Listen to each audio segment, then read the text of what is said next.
Assalamualaikum warahmatullahi wabarakatuh. Selamat datang di Medialog, tempat di mana kita mengupas kisah-kisah rumah tangga yang penuh warna. Jangan lupa untuk like, subscribe, dan nyalakan lonceng notifikasinya, supaya kamu nggak ketinggalan cerita-cerita menarik lainnya. Kalau kamu punya pengalaman atau kisah rumah tangga yang ingin dibagikan, tuliskan saja di kolom komentar. Siapa tahu, kisahmu bisa menginspirasi banyak orang.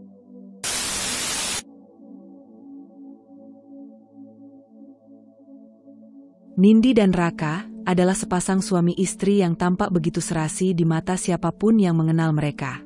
Kehidupan pernikahan mereka tampak tenang, harmonis, dan penuh cinta, seperti dua potongan puzzle yang akhirnya menemukan pasangannya. Mereka bukan pasangan yang sering memamerkan kemesraan di depan umum, tetapi dari cara mereka saling memperhatikan, saling menghargai, dan menjaga satu sama lain, terlihat jelas bahwa cinta mereka tumbuh dan berkembang dengan kuat dari hari ke hari. Meskipun kesibukan kerap menyita waktu, baik Nindi maupun Raka tidak pernah melupakan kewajiban mereka sebagai suami istri. Bagi mereka, pernikahan bukan sekadar hidup bersama di bawah satu atap, tetapi tentang kerjasama, perhatian, dan pengorbanan yang dilakukan setiap hari, tanpa diminta. Setiap pagi, Nindi selalu bangun lebih dulu. Dengan langkah ringan dan penuh semangat, ia menuju dapur dan mulai menyiapkan sarapan. Bukan karena kewajiban semata, melainkan karena ia menikmati proses itu.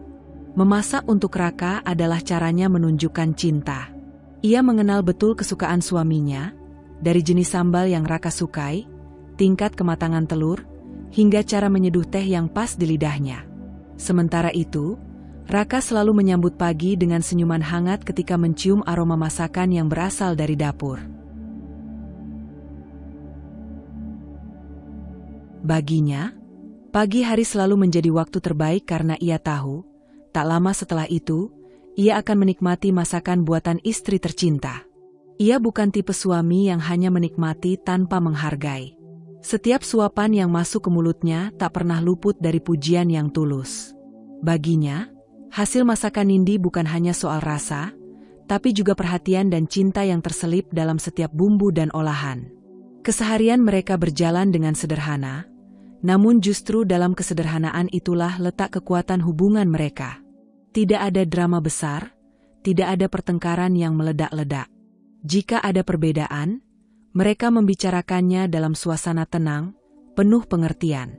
Kebiasaan-kebiasaan kecil yang dilakukan berulang-ulang seperti itulah yang membuat ikatan mereka semakin kuat.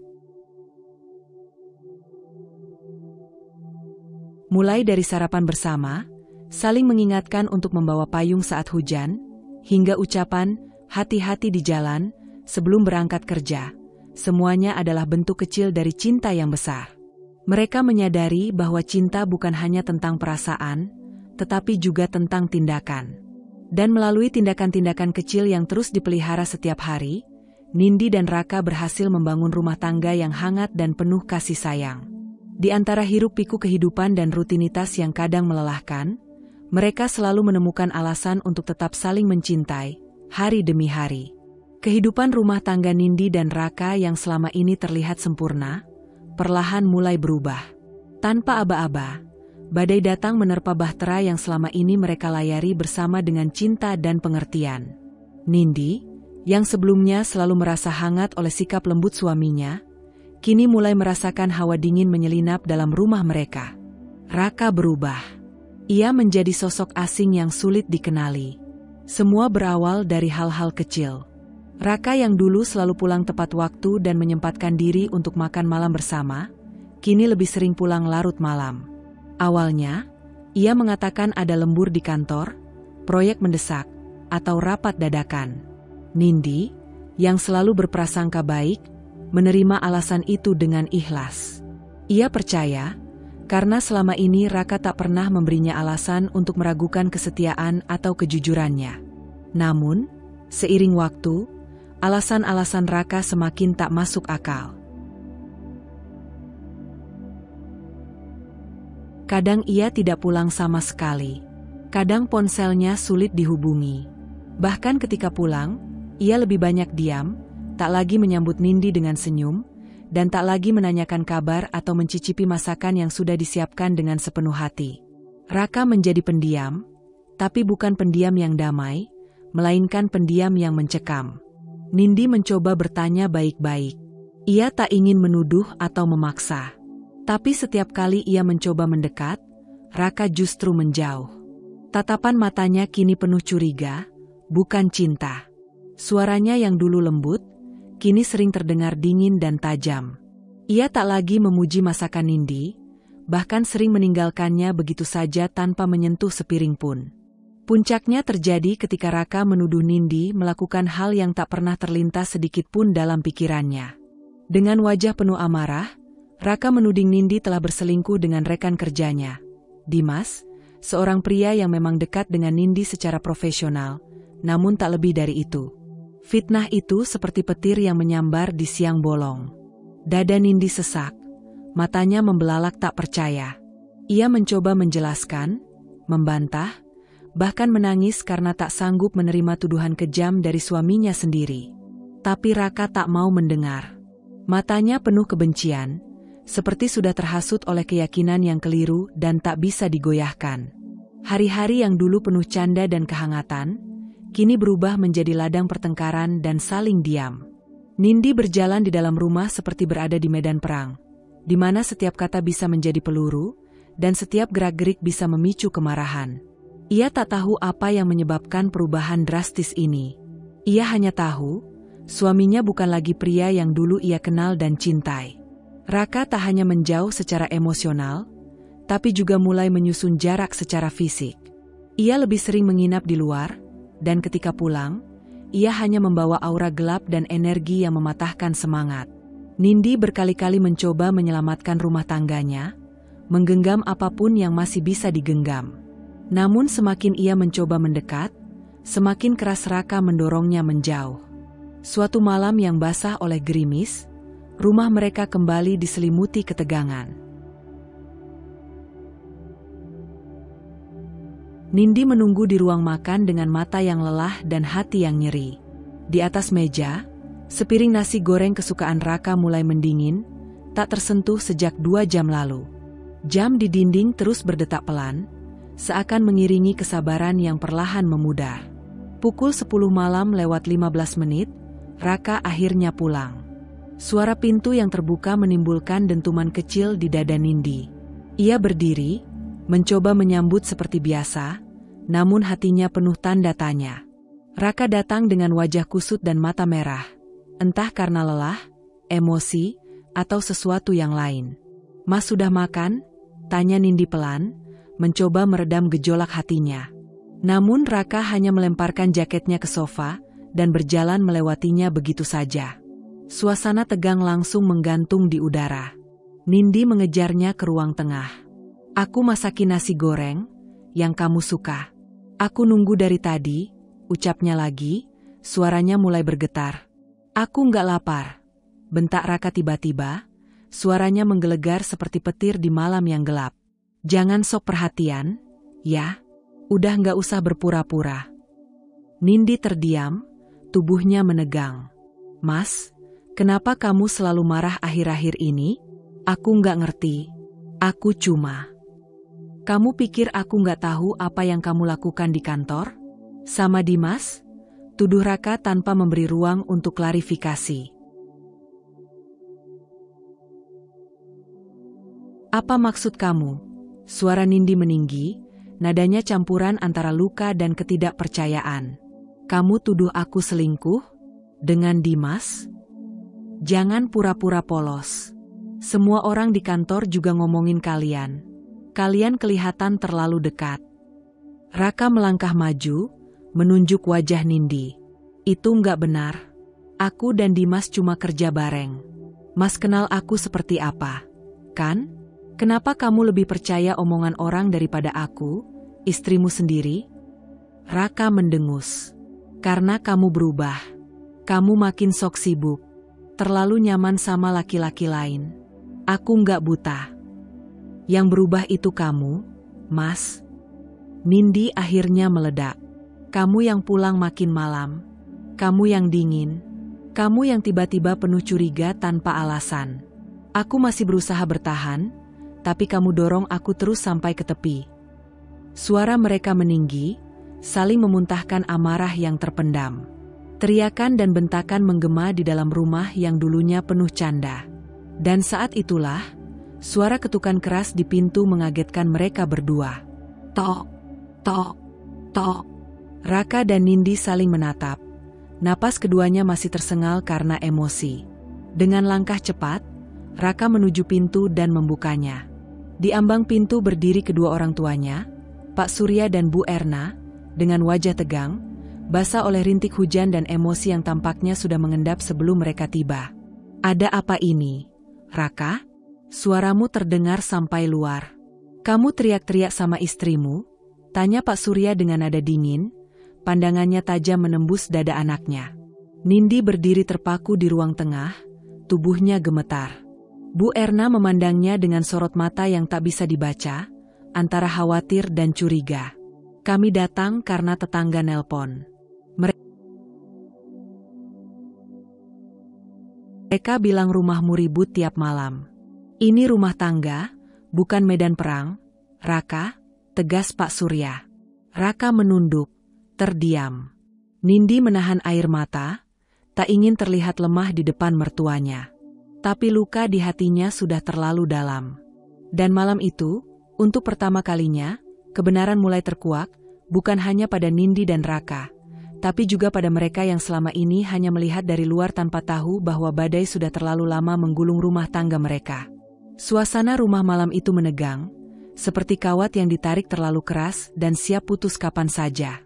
Raka berdiri di hadapan kedua orang tuanya, sementara Nindi tetap di ruang tengah, mematung dengan wajah pucat.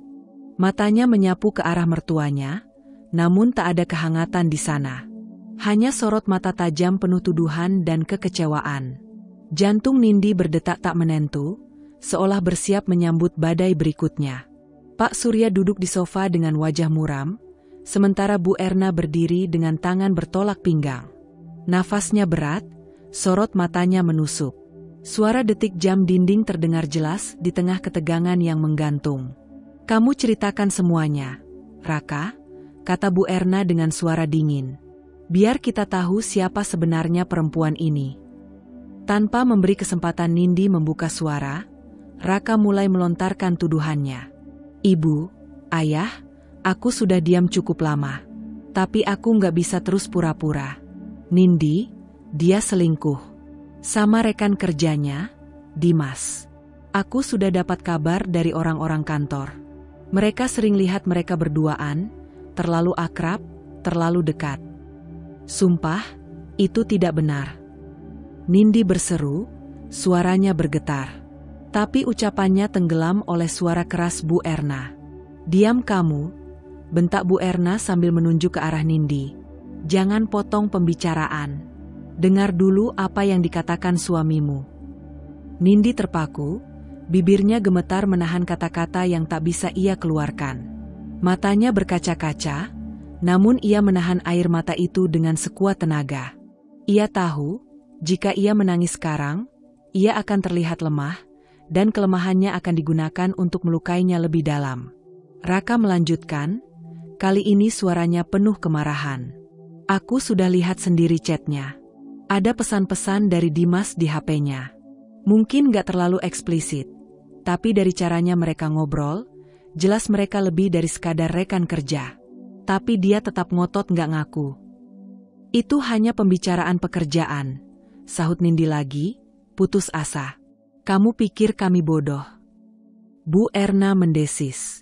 Ia melangkah maju, berdiri tepat di depan Nindi. Kamu pikir kamu bisa tipu-tipu keluarga ini? Dasar perempuan tidak tahu diri. Sudah dikasih tempat tinggal, dikasih makan, dikasih nama baik, malah balesnya dengan pengkhianatan. Ibu, saya nggak pernah selingkuh. Saya. Jangan banyak alasan. Bu Erna menyela dengan suara tinggi. Sudah ketahuan pun masih menyangkal. Tipikal perempuan murahan. Kamu pikir kamu siapa? Datang dari keluarga mana? Cuma numpang hidup di keluarga kami, bawa aib. Nindi mengatupkan rahangnya, tubuhnya bergetar. Sakit hati menusuk seperti pisau yang berulang kali dihunjamkan ke dada. Kata-kata Bu Erna bukan sekadar amarah, mereka adalah serangan yang disengaja untuk menghancurkannya. Ia memandang Raka, berharap pria itu akan membelanya. Tapi Raka hanya berdiri diam, wajahnya keras, dingin, tanpa sedikit pun empati. Pak Surya, yang selama ini diam, hanya menghela napas. Ia tak menambahkan apapun, tetapi tatapannya sudah cukup untuk menunjukkan bahwa ia pun tak berpihak padanya. Kamu harus tahu diri, Nindi, Bu Erna melanjutkan, nadanya tajam dan penuh penghakiman. Kamu sudah mempermalukan Raka, mempermalukan keluarga kami. Kalau kamu punya sedikit saja harga diri, kamu akan angkat kaki dari rumah ini tanpa banyak bicara. Mas Raka, suara Nindi hampir seperti bisikan. Kamu tahu aku nggak seperti itu. Kamu tahu aku nggak akan pernah. Sudah cukup, Nindi, potong Raka dingin. Aku sudah nggak percaya lagi. Kepercayaan itu udah kamu hancurkan sendiri. Seakan dunia runtuh tepat di atas kepalanya. Nindi merasa tubuhnya kehilangan tenaga. Ia berdiri sendirian di tengah ruangan yang kini menjadi tempat penghakiman, bukan lagi rumah. Ia tidak hanya kehilangan kepercayaan dari suaminya, tapi juga dari keluarga yang dulu ia anggap sebagai orang tua sendiri. Di mata mereka, ia sudah bersalah. Tanpa bukti nyata, tanpa kesempatan membela diri. Ia telah divonis sebagai perempuan hina, pengkhianat, pembawa aib. Dan tak ada satupun yang berpihak padanya. Di antara sisa-sisa hatinya yang tercabik, Nindi tahu satu hal dengan pasti. Ini bukan hanya tentang tuduhan selingkuh. Ini adalah upaya untuk mendorongnya keluar. Perlahan tapi pasti, ia disingkirkan dari hidup yang pernah ia bangun dengan sepenuh hati. Dan malam itu, di rumah yang dulu penuh cinta, Nindi berdiri sendiri, ditelan gelap dan pengkhianatan. Malam itu terasa begitu panjang bagi Nindi. Setelah badai pertengkaran yang mengguncang rumah tangganya, kini ia hanya terduduk di lantai ruang tamu. Tubuhnya gemetar, tangan menutupi wajah, dan air mata tak berhenti mengalir membasahi pipinya. Tak ada suara selain isak tangis lirih yang tertahan. Tak ada pelukan. Tak ada pembelaan. Tak ada satupun yang berdiri di sisinya. Kepalanya terasa penuh. Kalimat demi kalimat makian dari Bu Erna masih terngiang jelas di telinganya, seolah diputar ulang tanpa henti. Wajah Raka yang dulu penuh cinta kini berubah menjadi sosok yang asing dan dingin. Semua terasa seperti mimpi buruk yang terlalu nyata. Tapi ini bukan mimpi, ini kenyataan, dan Nindi terjebak di dalamnya. Ia masih tak percaya bahwa Raka bisa melakukan semua itu padanya. Pria yang dulu bersumpah akan menjaganya, kini justru menghancurkannya perlahan dengan cara paling menyakitkan. Tuduhan perselingkuhan yang keji itu disertai bukti-bukti yang terlihat sangat meyakinkan. Raka menunjukkan tangkapan layar dari percakapan antara Nindi dan Dimas yang terkesan menggoda, penuh kalimat ambigu dan emotikon yang bisa ditafsirkan macam-macam. Lalu ada juga foto-foto, gambar dirinya bersama Dimas dalam situasi yang tampak terlalu akrab. Padahal Nindi tahu betul, ia tak pernah menulis chat seperti itu. Ia tak pernah keluar berdua dengan Dimas di luar urusan kerja. Tapi siapa yang akan percaya? Bahkan ia sendiri tak tahu dari mana Raka mendapatkan semua itu. Chat palsu, rekayasa foto, semuanya disusun begitu rapi dan sistematis. Seolah-olah seluruh skenario itu dirancang dengan satu tujuan, menjatuhkannya. Ia ingin membela diri, ingin berteriak bahwa semua itu fitnah. Tapi tak ada suara yang keluar dari mulutnya. Lidahnya keluh, hatinya hancur, tubuhnya lemas. Tak ada energi untuk melawan ketika seluruh dunia seolah bersekongkol untuk membuatnya jatuh. Saat ia mencoba menjelaskan, Bu Erna kembali membentaknya. Oh, jadi sekarang kamu mau bilang anakku yang bohong? Kamu pikir kami sebodoh itu sampai percaya sama karangan kamu? Cih, dasar perempuan licik. Setiap kata yang keluar dari mulutnya hanya membuat dirinya semakin terpojok. Apapun yang ia katakan, akan selalu dianggap sebagai pembelaan diri seorang wanita bersalah. Mereka tak benar-benar ingin mendengarnya. Mereka hanya ingin menghakimi. Nindi menunduk, membiarkan air mata jatuh satu persatu. Rasanya seperti mati perlahan. Tak ada tempat untuk bersandar, tak ada ruang untuk bernapas. Semua terasa sempit, sepi, dan mengerikan. Ia merasa seperti orang asing di rumah sendiri, di antara orang-orang yang dulu ia panggil keluarga. Tangannya meremas ujung baju yang basah oleh tangis. Ia mencoba mengingat-ingat kapan semuanya mulai berubah. Di mana kesalahannya? Apa salahnya terlalu percaya pada Raka? Apa salahnya terlalu baik kepada keluarganya? Raka berdiri tak jauh dari sana, namun tak sedikit pun menoleh ke arahnya. Ia membiarkan istrinya terpuruk di lantai, menangis tanpa suara, seperti tak ada nilainya lagi. Bahkan matanya tak menunjukkan rasa bersalah, hanya keyakinan dingin atas kebenaran yang ia ciptakan sendiri. Nindi tahu, ia terjebak. Raka memanipulasi semuanya dengan begitu licin. Dengan bukti palsu dan permainan kata, ia telah menciptakan narasi yang menjadikan Nindi penjahat di mata semua orang. Dan sekarang, ia tak bisa apa-apa. Tidak ada saksi. Tidak ada dukungan. Tidak ada yang percaya bahwa ia adalah korban dari fitnah kejam. Dan dalam keheningan malam yang menyakitkan itu, hanya tangis Nindi yang bersuara. Tangis dari seorang istri yang dijatuhkan dengan cara paling kejam, dari seorang perempuan yang kehilangan segalanya, kepercayaan, harga diri, dan rasa aman. Ia terdiam dalam keterpurukan, perlahan menyadari bahwa ini bukan hanya soal kehancuran rumah tangga. Ini adalah soal penghancuran diri, karakter, dan seluruh identitasnya. Dan Nindi tahu, jika ia ingin bertahan, ia harus menemukan kekuatan dari tempat yang lebih dalam. Karena jika ia tetap seperti ini, ia akan dilenyapkan begitu saja, tanpa pernah mendapat kesempatan untuk membela kebenaran. Sudah berhari-hari Nindi hidup dalam kehampaan. Rumah itu, yang dulu menjadi tempat ia menanam cinta dan pengorbanan, kini hanya menjadi saksi bisu kehancurannya. Setelah tuduhan keji itu, ia tetap tinggal, bukan karena berharap Raka akan berubah, tetapi karena hatinya belum bisa pergi sebelum segalanya terbongkar. Ia tahu, ada sesuatu yang disembunyikan Raka. Dan intuisi seorang istri yang telah dicampakkan secara sepihak itu sangat tajam. Sudah lama Nindi mencium aroma perselingkuhan. Bahkan sebelum Raka mulai bersikap dingin dan mulai memfitnahnya, ia telah merasa ada yang berbeda. Waktu pulang Raka yang semakin malam, aroma parfum wanita asing di kemejanya, dan caranya bersikap gelisah setiap kali ponselnya berbunyi. Semuanya seperti potongan puzzle yang belum utuh. Tapi Nindi tahu, jika ia ingin membuka tabir itu, ia harus bersabar. Harus bermain lebih tenang. Karena satu langkah terburu-buru saja, ia akan kembali disalahkan, dihina, dituduh, histeris, seperti label yang sudah disematkan padanya sejak awal. Dan kesabarannya membuahkan hasil. Lewat bantuan seorang teman lama yang bekerja di perusahaan digital forensik, Nindi mulai mengumpulkan bukti-bukti diam-diam. Pesan-pesan yang dihapus Raka dari ponsel, foto-foto yang disembunyikan dalam folder tersembunyi, hingga rekaman percakapan yang secara tak sengaja tertangkap saat Raka melakukan panggilan dengan seseorang bernama Tania. Nama itu akhirnya muncul sebagai tokoh utama dari semua kekacauan ini.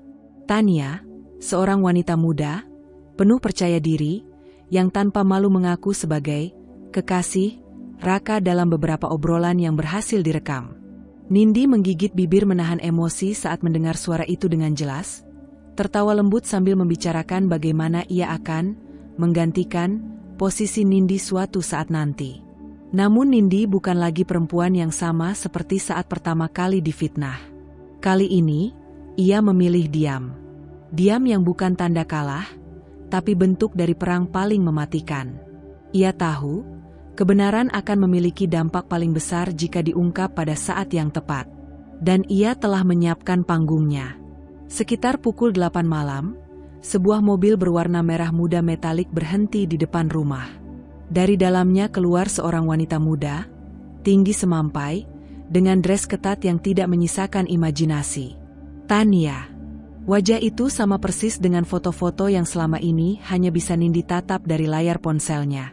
Dengan santainya, Tania berjalan masuk rumah melalui pintu depan yang sudah dibuka oleh Raka, yang kali ini menyambut dengan senyum lebar, sehangat mentari yang tak pernah lagi diberikan untuk Nindi. Dari balik jendela kecil rumah tetangga yang gelap, Nindi mengamati semuanya dalam diam. Tidak ada air mata, tidak ada tangisan. Hanya rahang yang mengeras dan mata yang penuh api. Perih itu sudah terlalu lama membakar batinnya. Malam ini, yang ada hanya keyakinan bahwa waktu untuk membalas telah tiba. Ia memeriksa kembali alat perekam tersembunyi yang telah ia pasang di beberapa sudut rumah. Dapur, ruang tamu, bahkan kamar tidur. Kamera kecil itu sudah terhubung langsung dengan ponselnya. Ia bisa melihat dan merekam setiap gerak-gerik mereka dengan jelas. Suara tawa mereka, pelukan mereka, bahkan saat Tania melepas sepatunya dan menggantungkan tas di dinding, semuanya terekam dalam kualitas tinggi. Nindi menyaksikan semuanya sambil menggenggam ponselnya erat. Sekujur tubuhnya mungkin lelah, hatinya mungkin nyaris hancur. Tapi malam ini, kebenaran perlahan menari di hadapannya. Tidak dengan ledakan, tapi dengan diam yang mematikan. Ia tak perlu lagi bicara. Karena kali ini, suara yang akan bicara untuknya adalah bukti. Bukti yang tak bisa diputar balik seperti tuduhan palsu yang dulu mereka arahkan padanya. Dan ketika semuanya siap, saat panggung telah dibuka, maka cerita ini akan berubah. Bukan lagi kisah tentang istri yang difitnah, tetapi tentang kebenaran yang akhirnya menemukan jalannya, dan tentang wanita yang bangkit dari reruntuhan untuk membalas dengan cara paling tenang, paling menusuk, dan paling tak terlupakan. Malam ini, Nindi ingin rumah itu terasa hangat, setidaknya di permukaan. Ia ingin rumah itu penuh aroma masakan, cahaya lampu yang lembut, dan meja makan yang tertata rapi. Bukan karena ia ingin menciptakan keharmonisan, tapi karena ia sedang mempersiapkan panggung bagi pertunjukan terakhir. Dan tamu-tamunya malam ini bukan sembarang orang, mereka adalah saksi hidup dari bagaimana dirinya dihancurkan secara perlahan dan sistematis. Dengan suara lembut dan nada sopan yang biasa ia gunakan saat masih mencoba menjadi menantu ideal, Nindi menelepon keluarga Raka.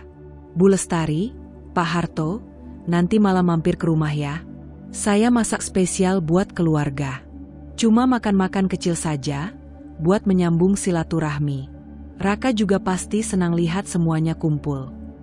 Nada suaranya begitu tenang, seperti tak terjadi apapun sebelumnya.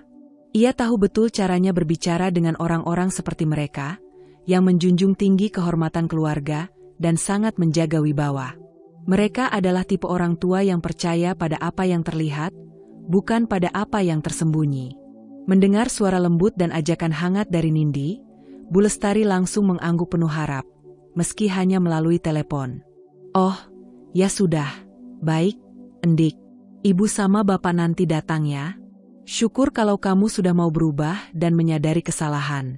Kita ini keluarga, harusnya saling memaafkan." Nindi hanya tersenyum kecil mendengar nada merendahkan itu. Sejak awal, Bu Lestari memang tidak pernah berpikir bahwa anaknya, Raka, bisa berbuat salah. Dalam benaknya, jika rumah tangga anaknya retak, pasti karena kesalahan si istri. Tapi malam ini, Bu Lestari akan menyaksikan sesuatu yang tak akan pernah ia lupakan seumur hidupnya. Langkah kaki keluarga Raka menyusuri lorong rumah dengan tenang. Aroma masakan dari dapur masih tersisa di udara, menggoda selera dan menyempurnakan suasana hangat yang telah diciptakan Nindi. Bu Lestari berjalan paling depan, dengan Pak Harto menyusul di belakang bersama Rani. Mereka masih memikirkan sikap Nindi yang tampak lebih dewasa, lebih tenang. Dalam hati kecil Bu Lestari, ada rasa puas yang mulai tumbuh. Mungkin, pikirnya, Nindi akhirnya menyadari bahwa selama ini dialah yang salah. Mungkin malam ini akan menjadi awal dari perbaikan rumah tangga anaknya. Namun segalanya berubah dalam sekejap. Saat mereka melewati kamar Raka, Bu Lestari merasa ada sesuatu yang janggal. Pintu kamar itu tidak sepenuhnya tertutup. Sedikit terbuka, seperti seseorang baru saja masuk dan lupa menutup rapat. Instingnya sebagai seorang ibu segera terpanggil. Ia mendekat, berniat menutup pintu itu agar rumah tampak lebih rapi. Tapi ketika tangannya menyentuh gagang, pintu terbuka lebih lebar dengan sendirinya, menyisakan celah yang cukup untuk melihat ke dalam. Dan di sanalah segalanya terbongkar. Di atas ranjang, Raka tengah bersama seorang wanita yang tak asing. Tania. Mengenakan pakaian minim, rambutnya terurai, tubuhnya bersandar manja di bahu Raka yang hanya mengenakan celana pendek dan kaos tipis. Mereka tak menyadari kehadiran siapapun hingga suara lirih Bu Lestari pecah seperti ledakan. Astagfirullah. Raka. Apa ini? Suasana seketika berubah jadi kekacauan. Tania menjerit pelan, panik, dan buru-buru menarik selimut untuk menutupi tubuhnya yang hampir telanjang. Raka terlompat dari tempat tidur. Wajahnya pucat pasi, tangannya refleks mencoba menutupi Tania sekaligus menenangkan ibunya yang kini berdiri dengan wajah merah padam karena marah dan malu. Bu tunggu. Ini nggak seperti yang ibu kira. Raka tergagap. Tapi kata-kata itu justru menyulut kemarahan. Tidak seperti apa yang ibu kira. Kamu telanjangan di kasur sama perempuan lain, di rumah istrimu sendiri, dan kau masih mau bicara begitu? Pak Harto, yang datang menyusul ke kamar, hanya bisa menatap dengan pandangan kecewa dan jijik. Wajahnya mengeras, tangannya mengepal. Sementara Rani menutup mulutnya sendiri, tak sanggup menyaksikan pemandangan menjijikkan di depan mata. Raka mencoba membela diri. Ia meraih handuk dan berdiri, masih berusaha bicara. Bu, Pak, ini, aku bisa jelasin. Ini salahku, tapi apa, Raka? Pak Harto akhirnya bicara, suaranya berat, tegas, dan menggelegar. Selama ini kamu fitnah istrimu. Kamu hina dia, kamu permalukan dia di depan kami semua, padahal kamu yang tidur sama perempuan lain. Di ranjang pernikahan kalian?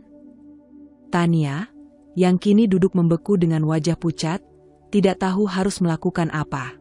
Ia tidak mengira akan ada yang datang malam itu. Semua skenario yang dibuat Raka berjalan di luar kendali. Ia hanya bisa menarik selimut hingga ke leher, berusaha mengecilkan dirinya sendiri di tengah amarah yang membuncah dari seluruh penjuru ruangan. Bu Lestari jatuh terduduk di lantai lorong. Matanya berkaca-kaca, bukan karena sedih semata, tapi karena rasa malu yang begitu dalam. Ya Allah, apa ini balasan dari semua prasangka burukku ke Nindi? Aku percaya kamu, Raka. Aku bela kamu mati-matian. Tapi ternyata kamu. Ia menunduk, air matanya mengalir tanpa bisa dibendung. Malu bukan hanya pada Nindi, tapi juga pada dirinya sendiri. Sebagai ibu yang selama ini membutakan diri, membela anaknya tanpa pernah mencoba mendengar sisi lain cerita.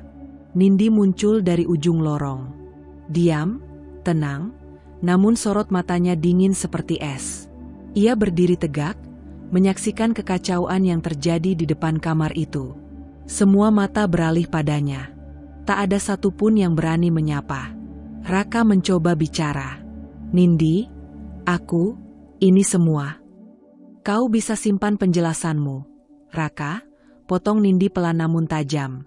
Karena semua yang kau lakukan malam ini sudah direkam. Ada saksi, ada bukti, tidak perlu lagi kata-kata. Semua sudah terlihat cukup jelas. Tania menunduk makin dalam, menyesal sudah terlibat dalam permainan yang kini berubah jadi bencana. Raka hanya berdiri terpaku, seperti seseorang yang baru saja dijatuhi vonis mati. Ia tidak menyangka, kebohongannya selama ini akan berakhir secepat dan sebrutal ini. Nindi menoleh pada Bu Lestari dan Pak Harto. Dengan suara tetap lembut namun berwibawa, ia berkata, "Saya tidak pernah selingkuh. Saya tidak pernah mengkhianati rumah ini. Tapi saya dipaksa bertahan dalam kebohongan. Kini semuanya sudah jelas. Saya tidak butuh maaf. Saya hanya ingin keadilan." Dan malam itu pun berubah menjadi malam yang tak akan pernah dilupakan keluarga Raka. Malam di mana topeng terlepas, kebohongan hancur, Dan kebenaran akhirnya bersinar dengan caranya sendiri. Tanpa teriakan, tanpa kekerasan, tapi dengan bukti, keberanian, dan kehormatan seorang istri yang tak lagi diam. Tangisan Bu Lestari pecah seperti banjir bandang yang tak bisa dibendung lagi. Ia terduduk di lantai lorong rumah. Tubuhnya berguncang hebat, matanya sembab dan merah. Tangannya menutup wajahnya seolah berharap semua ini hanya mimpi buruk yang akan segera berlalu. Namun kenyataan justru menamparnya jauh lebih keras. Astagfirullah. Ya Allah, kenapa anakku bisa sehina ini? Kenapa Raka? Kenapa? Isaknya mengoyak keheningan yang sempat menyelimuti rumah itu usai kejadian di kamar. Pak Harto berdiri membatu. Ia menundukkan kepala dalam-dalam, tak sanggup menatap siapapun. Tidak Nindi, tidak Rani, bahkan tidak istrinya sendiri. Wajahnya penuh rasa malu, bukan hanya sebagai seorang ayah, tetapi juga sebagai kepala keluarga yang merasa gagal mendidik anaknya menjadi laki-laki yang bertanggung jawab. Tubuhnya gemetar, matanya berkaca-kaca namun tetap menahan tangis, menjaga wibawanya yang tersisa. Tanpa aba-aba, Bu Lestari bangkit berdiri. Amarah yang selama ini tertuju pada Nindi, kini berbalik arah seutuhnya kepada Raka. Dengan langkah gemetar namun penuh kemarahan, ia menghampiri putranya yang masih berdiri terpaku di ambang pintu kamar. Plak! Tamparan keras mendarat di pipi kanan Raka, membelalakan mata semua orang di sana. Suaranya menggema, menciptakan gaung yang memecah suasana. Aku ini ibumu. Aku bela kamu mati-matian. Aku tuduh menantuku macam-macam. Aku permalukan dia, karena aku percaya kamu. Dan kau balas dengan ini? Teriak Bu Lestari sambil menunjuk ke arah kamar, di mana Tania masih duduk berselimut, wajahnya kusut dan tegang. Raka menunduk, tak berkutik.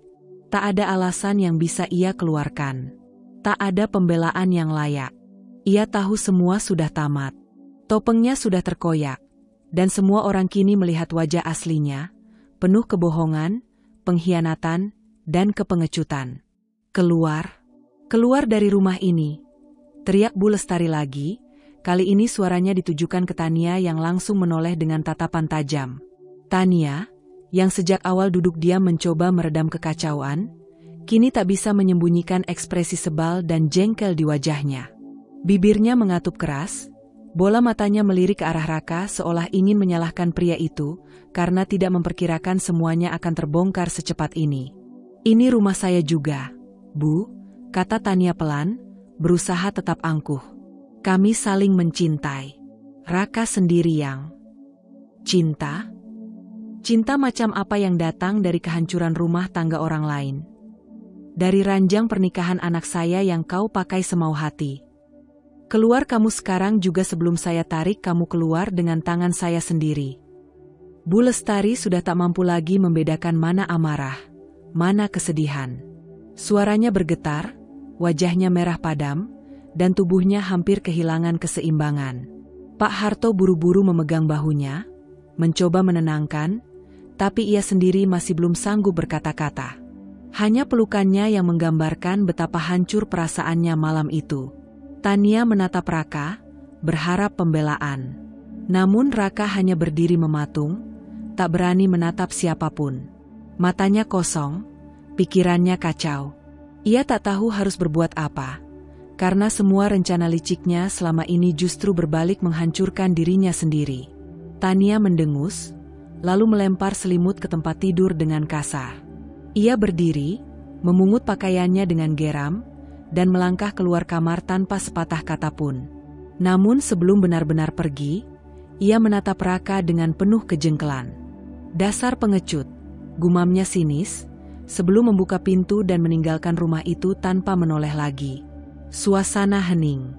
Yang tersisa hanyalah suara isak tangis, napas tertahan, dan hati yang remuk redam. Nindi berdiri di ujung lorong, menyaksikan semuanya dengan mata berkaca-kaca. Tapi tak ada kemenangan di sana. Tak ada rasa puas. Hanya kehampaan. Karena meski kebenaran telah terungkap, rasa sakit yang ia alami selama ini tidak serta-merta hilang. Luka di hatinya masih membekas. Namun malam itu ia belajar satu hal, bahwa diam bukan berarti lemah. Dan kebenaran, cepat atau lambat, akan selalu menemukan jalannya. Dan malam itu, rumah yang dulu menjadi tempat penuh kasih, kini berubah menjadi saksi hancurnya kepercayaan, kebohongan yang runtuh, dan awal dari pembalasan yang perlahan akan dilanjutkan oleh Nindi. Pagi berikutnya, suasana di rumah Raka terasa hampa. Setiap sudut rumah itu seolah mengingatkan pada malam kemarin. Malam di mana kebohongan terungkap, dan hati-hati yang terluka tak bisa lagi disembuhkan. Hanya ada kesunyian yang mencekam, menahan beban penyesalan yang mulai menyelimuti setiap orang yang terlibat. Nindi duduk di meja makan, matanya kosong, seperti sedang memikirkan segala yang telah terjadi. Tangannya mengepal di atas meja, tetapi tak ada lagi air mata yang mengalir. Ia sudah terlalu lelah untuk menangis. Kehancuran yang ia alami bukan hanya datang dari Raka, tapi juga dari keluarga yang pernah dianggapnya sebagai tempat perlindungan. Tak lama kemudian, suara derap langkah kaki terdengar mendekat. Nindi mengangkat wajahnya, dan matanya bertemu dengan mata Bu Lestari yang kini tampak berbeda. Lembut, penuh penyesalan. Bu Lestari menghela napas panjang, seolah mencoba mencari kata-kata yang tepat, tapi tak bisa. Akhirnya, dengan suara gemetar, Bu Lestari memulai percakapan. Nindi, kami semua minta maaf. Maafkan kami, terutama aku, kata Bu Lestari dengan mata yang sudah basah oleh air mata. Nindi terdiam, tidak langsung menjawab. Rasa sakit yang ia rasakan selama ini masih terlalu tajam untuk disembuhkan hanya dengan kata-kata. Namun, ia tahu, maaf adalah awal dari segala hal, meski itu datang terlambat. Pak Harto berdiri di samping istrinya, wajahnya penuh penyesalan. Kami tak seharusnya mempercayai Raka begitu saja. Kami tidak mendengarkan penjelasanmu. Kami terlalu mudah terprovokasi. Kami sangat menyesal, Nindi. Nindi menatap mereka berdua. Wajah Bu Lestari yang sebelumnya angkuh, kini tampak rapuh. Keluarga ini, yang dulu menyudutkannya, kini datang dengan tangan terbuka. Tapi meski begitu, luka di hati Nindi tak bisa langsung terobati dengan satu permintaan maaf. Ibu, Pak, Nindi akhirnya berbicara, suaranya pelan namun tegas. Saya tidak tahu harus berkata apa. Saya sudah cukup lama menunggu pengakuan ini, tapi semuanya terlambat. Air mata Bu Lestari semakin mengalir deras. Saya tidak tahu harus bagaimana, Nindi. Aku terlalu cepat menghakimi kamu. Aku terlalu yakin dengan apa yang dibilang anakku, padahal aku tidak pernah melihat dengan mata kepalaku sendiri. Aku sangat menyesal. Semua ini salah besar. Aku tak bisa memaafkan diriku sendiri. Aku telah menghancurkan semuanya, dan aku tidak tahu bagaimana bisa memperbaikinya. Pak Harto, yang selama ini lebih memilih diam, kali ini mengangkat suaranya. Kami tahu ini tidak mudah untukmu, Nindi. Kami salah besar. Tapi tolong, beri kami kesempatan untuk menebusnya. Kami ingin memperbaiki hubungan kami, terutama hubungan ibu dengan menantunya. Nindi menundukkan kepala, tangannya memegang erat gelas teh yang sudah mulai dingin. Setiap kata yang keluar dari mulut keluarga Raka terasa seperti beban berat yang harus dihadapi. Mereka meminta maaf, namun dalam hati Nindi, ada perasaan hampa yang tak terhapus. Kenapa semuanya harus terjadi seperti ini? Kenapa ia harus menunggu begitu lama untuk mendengar kata maaf dari mereka? Ibu, Pak, kata Nindi dengan suara yang pelan namun penuh ketegasan, saya tidak tahu apakah saya bisa memaafkan kalian begitu saja. Saya sudah melalui banyak hal yang sangat menyakitkan. Saya kehilangan rasa percaya, bukan hanya pada Raka, tapi juga pada keluarga ini. Air mata mulai menggenang di pelupuk mata Bu Lestari. Ia tidak pernah merasa seburuk ini dalam hidupnya. Ia tahu, meskipun kata-kata maaf keluar dari mulutnya, hal itu tidak akan langsung membuat Nindi melupakan segala yang telah ia lakukan. Pak Harto mengangguk perlahan. Kami tahu semuanya tidak bisa diperbaiki dengan cepat. Tapi kami akan menunggu, Nindi. Kami akan memberi waktu. Jika kamu ingin pergi, kami tidak akan menghalangi. Tapi kami harap suatu saat nanti kamu bisa memaafkan kami. Nindi tetap diam, matanya yang sebelumnya tampak kosong kini sedikit menerawang, seolah mencari jawaban yang tidak bisa diberikan dengan kata-kata. Ia tahu, permintaan maaf ini datang terlambat, tetapi ia juga tahu bahwa memaafkan bukan hanya untuk orang lain, tetapi juga untuk dirinya sendiri. Aku akan mempertimbangkan semuanya, Bu, Pak. Tapi saat ini, saya butuh waktu untuk diri saya sendiri.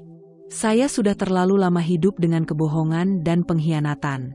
Saya tidak bisa langsung melupakan itu, jawab Nindi akhirnya, dengan suara yang sedikit lebih lembut, meski hati masih terasa hancur.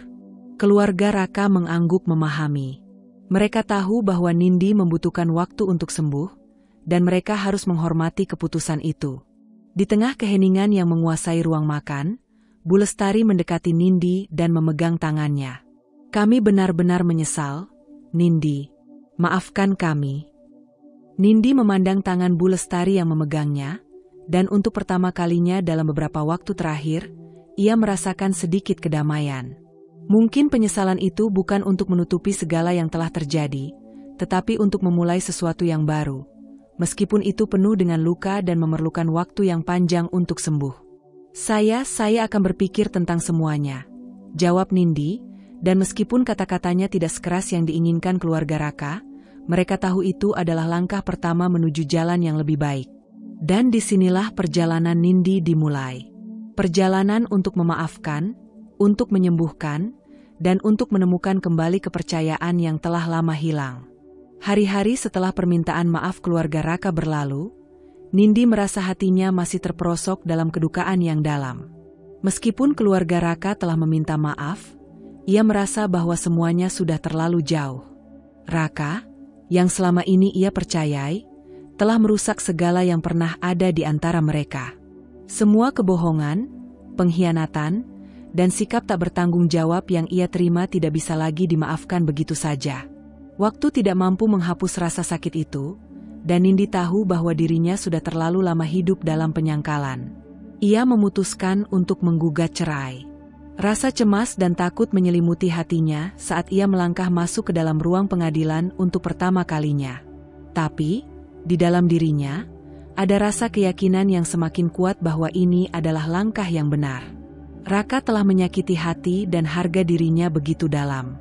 Dan untuk pertama kalinya setelah sekian lama, Nindi merasa ada sedikit kekuatan dalam dirinya. Ia tidak akan membiarkan hidupnya hancur hanya karena kebohongan dan pengkhianatan seorang pria yang telah ia cintai. Proses perceraian itu tidak mudah. Namun, meskipun Nindi harus menghadapi banyak pertanyaan dan tudingan dari pengacara Raka, hatinya tetap teguh. Semua bukti yang ia miliki, termasuk rekaman percakapan, foto-foto palsu yang pernah dipersembahkan oleh Raka untuk memfitnahnya, menjadi senjata ampuh yang membuat segalanya terungkap. Raka tidak bisa lagi bersembunyi di balik kebohongannya. Hari itu, di ruang sidang yang dingin dan formal, hakim memutuskan dengan tegas. Setelah mempertimbangkan seluruh bukti yang ada, serta mendengarkan keterangan dari kedua belah pihak, pengadilan memutuskan untuk mengabulkan gugatan cerai yang diajukan oleh Nindi. Karena adanya pengkhianatan yang jelas dan tindakan yang merugikan Nindi dalam pernikahan ini, maka seluruh harta gonogini yang diperoleh selama pernikahan diberikan kepada Nindi. Nindi terdiam sejenak. Suasana di ruang sidang seketika menjadi hening. Ada rasa lega yang samar di hatinya, tapi juga rasa kehilangan yang sulit dijelaskan. Raka yang duduk di sisi pengacaranya tampak terkejut dan terpana. Tak ada kata yang keluar dari mulutnya. Semua yang ia harapkan, semua usaha untuk mempertahankan harta yang ia anggap miliknya, kini harus sirna. Selama ini, Raka selalu menganggap dirinya lebih tinggi dari Nindi. Ia merasa bisa mendapatkan apa saja yang ia inginkan, bahkan dengan cara yang salah. Namun, pengadilan ini memberinya pelajaran yang sangat berharga, bahwa tindakan buruk dan ketidakadilan tidak bisa bertahan lama. Begitu sidang berakhir, Nindi keluar dari ruang pengadilan dengan langkah tegas. Ada rasa lega di dalam dirinya, namun itu tak menghapus sepenuhnya rasa sakit yang telah ia alami selama ini. Semua yang dimiliki Raka sekarang menjadi miliknya, dan meskipun ia tahu itu akan memberi kehidupan yang lebih baik, Nindi juga tahu bahwa kebahagiaan sejati tak akan datang hanya karena harta. Yang ia inginkan sekarang adalah kebebasan dari segala beban yang mengikatnya selama bertahun-tahun. Setelah keputusan itu, Nindi merasa dirinya bebas untuk pertama kalinya dalam waktu yang lama. Ia tidak lagi terikat dengan Raka dan semua kebohongan yang pernah mengelilinginya. Dengan kekuatan yang ia peroleh dari keputusan pengadilan ini, Nindi mulai merencanakan hidup barunya, hidup yang hanya untuk dirinya sendiri. Ia berpindah ke sebuah apartemen kecil yang nyaman, jauh dari kenangan buruk di rumah yang dulu bersama Raka. Di sana, ia bisa memulai semuanya dari awal, tanpa ada lagi bayang-bayang masa lalu yang mengekangnya. Selama berhari-hari, Nindi hanya duduk di balkon apartemennya, menikmati angin yang segar, dan memikirkan masa depannya. Ia merasa seolah baru lahir kembali, dengan peluang baru yang terbuka di depan matanya. Tanpa Raka, tanpa kebohongan, tanpa rasa takut akan pengkhianatan lagi. Namun, meskipun ia merasa bebas, ada satu hal yang tak bisa ia lupakan. Rasa sakit akibat pengkhianatan itu tak bisa hilang begitu saja. Itu akan terus menjadi bagian dari dirinya, bagian dari perjalanan hidup yang telah membentuk siapa dia hari ini. Tetapi yang berbeda sekarang adalah sikapnya. Nindi tidak lagi menjadi korban dalam kisah hidupnya. Ia adalah seorang wanita yang kuat, yang tahu apa yang ia inginkan, dan yang siap untuk menghadapi masa depan tanpa rasa takut. Hari-hari pun berlalu, dan perlahan, Nindi mulai membangun kembali hidupnya. Ia mulai fokus pada karirnya yang sempat tertunda, mengejar impian-impian yang dulu terabaikan, dan yang terpenting, ia belajar untuk mencintai dirinya sendiri lagi. Di luar sana, Raka mungkin masih terjebak dalam kehidupannya yang kacau, dan keluarga Raka mungkin masih merasakan penyesalan mendalam atas apa yang telah terjadi. Namun, bagi Nindi, semua itu tak lagi penting. Apa yang lebih penting adalah dia telah memilih jalannya sendiri, tanpa campur tangan siapapun. Dan ia tahu, ini baru permulaan. Masa depannya penuh dengan kemungkinan, dan dia siap menghadapinya dengan kepala tegak. Setelah perceraian itu, hidup Raka berjalan di jalur yang jauh lebih sunyi dan kacau. Raka yang dulu merasa dirinya tak terkalahkan, kini merasakan bagaimana jatuhnya harga diri, karir, dan kehidupannya.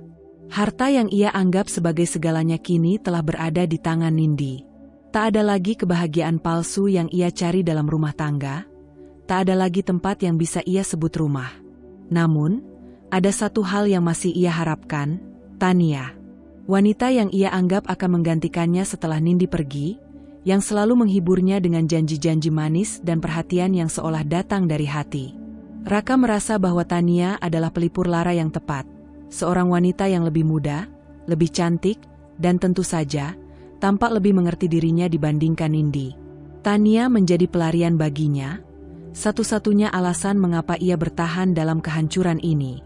Namun, seperti halnya kebahagiaan semu lainnya dalam hidup Raka, hubungan itu juga tak bertahan lama. Tania, yang awalnya begitu penuh perhatian, mulai menunjukkan sisi yang berbeda. Perlahan, ia mulai tampak lebih dingin, lebih terfokus pada sesuatu selain Raka. Pada awalnya, Raka berpikir itu hanya masalah sepele, sebuah fase dalam hubungan mereka yang bisa dilalui.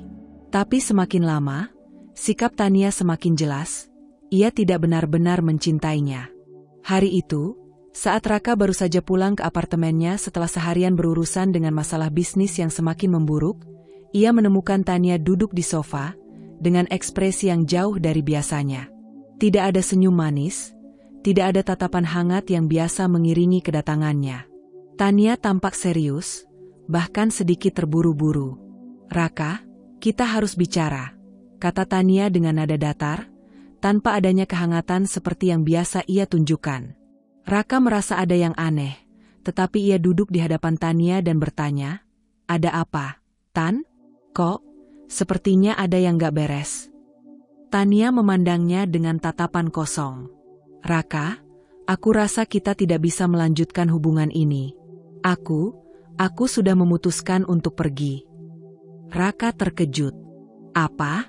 Kenapa? Kamu gak bisa begitu saja pergi begitu saja. Aku butuh kamu, Tan," teriaknya, tanpa bisa menahan emosi. Tania menarik napas panjang. Aku tahu ini mungkin menyakitkan untukmu, tapi aku nggak bisa terus-terusan hidup seperti ini. Kamu tahu, sejak awal aku bersama kamu, aku hanya mengincar satu hal, uangmu. Semua yang aku lakukan, perhatian yang aku berikan padamu, itu semua untuk keuntungan pribadi. Dan sekarang aku rasa, aku sudah mendapatkan apa yang aku inginkan. Raka tercengang. Apa? Maksud kamu apa? Kita sudah melewati banyak hal, dan kamu bilang gitu.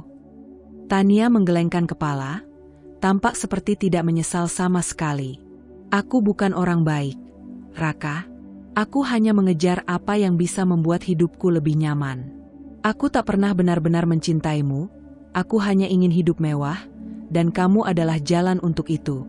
Tapi sekarang, aku rasa aku sudah mendapat cukup dari semua ini. Raka terdiam, kata-katanya serasa terputus. Ia merasa seperti dunia di sekelilingnya runtuh begitu saja. Tania, yang selama ini ia anggap sebagai pelarian dari segala masalah hidupnya, ternyata hanya memanfaatkan dirinya. Ia merasa sangat bodoh, terjebak dalam kebohongan yang bahkan lebih kejam daripada yang ia alami dengan Nindi. Tania, jadi kamu selama ini cuma bermain-main dengan aku? Tanya Raka, suaranya bergetar. Tania mengangkat bahunya. Bisa dibilang begitu. Aku memang menikmati beberapa hal dari hubungan kita, tetapi aku tahu kapan saatnya untuk pergi. Aku tidak ingin terjebak dalam kehidupan yang lebih rumit lagi. Jadi, aku pergi sekarang, Raka. Dan tanpa memberi kesempatan bagi Raka untuk berkata apa-apa, Tania bangkit dari sofa dan berjalan menuju pintu. Terima kasih untuk semuanya, ya. Jangan khawatir, aku akan baik-baik saja. Aku sudah punya rencana untuk masa depan. Raka terdiam, tak mampu berkata-kata. Ia ingin mengejar Tania, mencoba meyakinkan dirinya bahwa ini semua hanya kebohongan, bahwa Tania benar-benar mencintainya. Tetapi ia tahu, kata-kata itu tidak akan mengubah apapun. Semua yang Tania katakan adalah kenyataan yang harus diterima. Wanita yang selama ini ia anggap akan membantunya bangkit ternyata hanya mempermainkannya demi keuntungan pribadi. Tania keluar dari pintu apartemen itu tanpa menoleh lagi, meninggalkan Raka dalam kesendirian dan kebingungannya. Tak lama setelah itu, Raka menerima pesan singkat dari Tania yang mengonfirmasi kepergiannya. Isinya singkat, tetapi tajam. Aku sudah mendapatkan apa yang aku inginkan. Selamat tinggal, Raka. Raka berdiri terpaku di depan pintu yang tertutup rapat, perasaan marah, malu, dan kecewa bercampur aduk. Ia merasa seperti ditinggalkan dua kali. Pertama oleh Nindi, dan sekarang oleh Tania. Semua yang ia bangun, semua yang ia harapkan, telah runtuh begitu saja. Tania hanya ingin uang, dan setelah mendapatkan apa yang ia cari, ia pergi begitu saja tanpa ragu. Raka merasakan kepahitan yang luar biasa. Ia menyadari bahwa selama ini ia telah mengejar kesenangan sementara dan kebahagiaan semu, tanpa pernah memikirkan konsekuensi dari setiap langkahnya. Sekarang, ia harus menghadapi kenyataan, tanpa Nindi, tanpa Tania, dan tanpa orang lain yang bisa ia percayai. Semua yang ia miliki kini, hanyalah tumpukan kesalahan yang tak bisa diperbaiki. Setelah perceraian yang mengubah segalanya, Nindi merasakan sebuah kebebasan yang jarang ia rasakan sebelumnya. Meskipun kesedihan dan kekecewaan masih menguasai hati dan pikirannya, ia tahu bahwa ini adalah kesempatan untuk memulai hidup baru, hidup yang tidak lagi terikat oleh kebohongan atau pengkhianatan. Di tengah perasaan kosong itu, ada satu hal yang memberi Nindi harapan, dukungan dari sahabatnya, Rere. Rere adalah sahabat yang selalu ada untuknya, baik di saat-saat bahagia maupun saat-saat tergelap. Sejak Nindi mengungkapkan keinginannya untuk memulai hidup baru, Rere tidak hanya memberi semangat, tetapi juga menawarkan bantuan nyata. Rere, yang merupakan seorang pengusaha sukses, memberikan Nindi kepercayaan diri dan memberi petunjuk tentang bagaimana memulai dari nol, serta cara menghadapi dunia bisnis yang keras. Jangan khawatir, Nindi. Kamu lebih kuat dari yang kamu kira.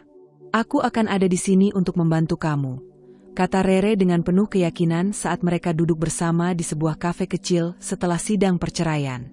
Jangan biarkan masa lalu itu menghancurkan masa depanmu. Ini saatnya untuk bangkit. Mendengar kata-kata itu, Nindi merasa sedikit lega.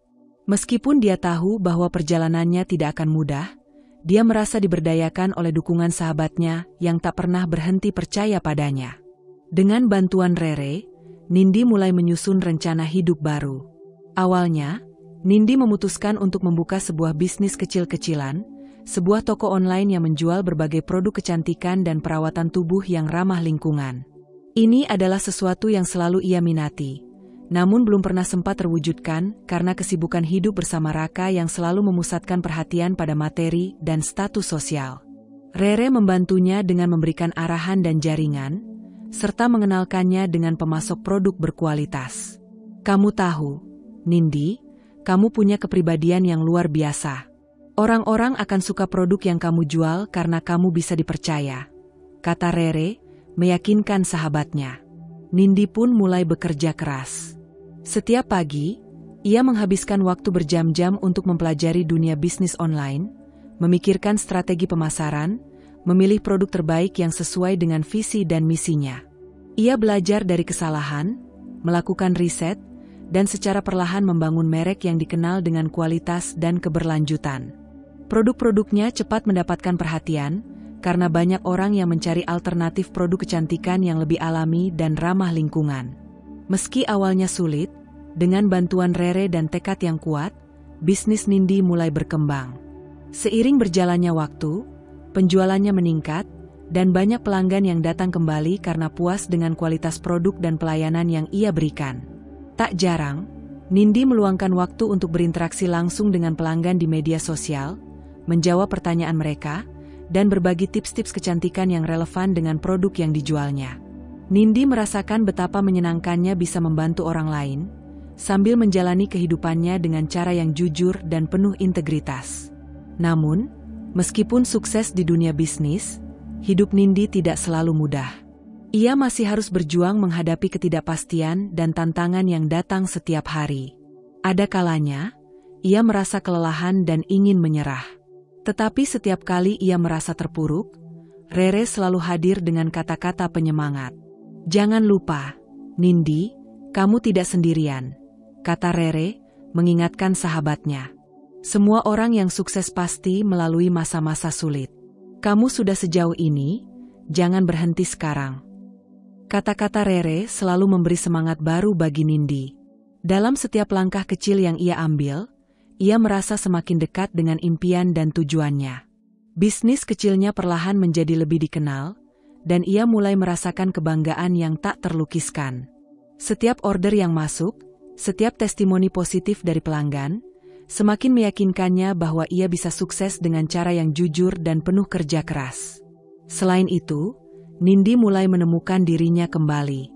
Tanpa beban Raka, tanpa kebohongan dan manipulasi, ia mulai mengasah kembali hobinya yang dulu sempat terlupakan, berkarya dalam seni, melukis, dan menulis. Hal-hal ini membantunya merasa lebih hidup dan utuh. Ia menyadari bahwa hidup tidak hanya tentang mencari uang atau status, tetapi tentang mengejar kebahagiaan sejati, meskipun terkadang itu datang dalam bentuk yang sederhana. Suatu sore, saat Nindi sedang duduk di ruang kerjanya, melihat hasil karya seni yang baru ia lukis, sebuah pesan masuk dari Rere. Aku bangga padamu, Nindi. Kamu sudah melangkah begitu jauh, dan aku yakin kamu akan semakin sukses. Jangan lupa, hidup ini adalah tentang perjalanan, bukan hanya tujuan. Terus berjuang dan nikmati setiap langkahmu. Nindi tersenyum membaca pesan itu.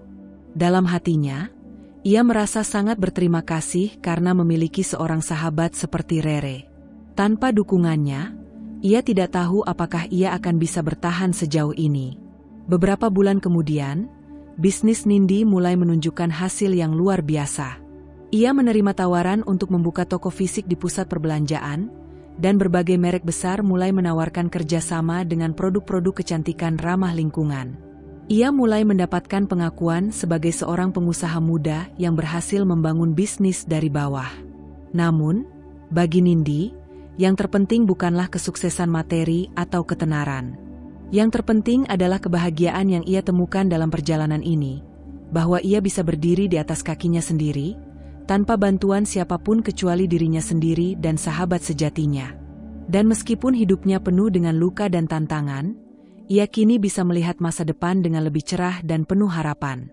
Rere selalu ada di sampingnya, memberi dukungan, dan bersama-sama mereka merayakan setiap kemenangan kecil, setiap langkah maju yang diambil. Nindi tahu, hidupnya akan terus penuh dengan tantangan, tetapi ia juga tahu bahwa ia telah menemukan kekuatan dalam dirinya untuk menghadapinya, dan ia tidak akan pernah menyerah pada impian dan harapan yang sudah ia bangun dengan susah payah.